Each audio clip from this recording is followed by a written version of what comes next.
There's a few videos online where folks can see some of this, and we probably should release more.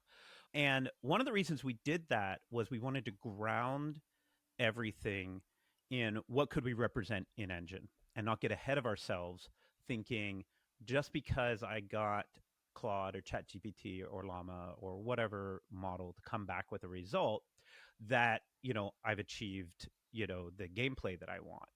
So I say that I know it doesn't completely answer your question, but it's one of the first things that I usually bring up is because I think that practice was one of the reasons we did discover some of the things we found along the way.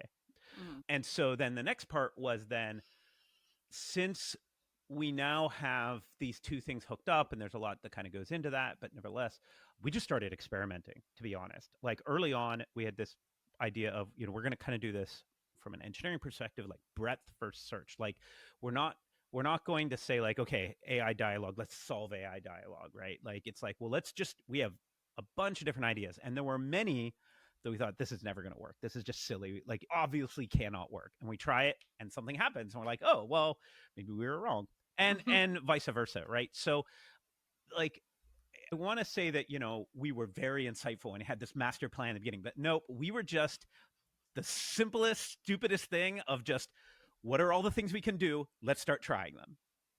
And And eventually you figure things out.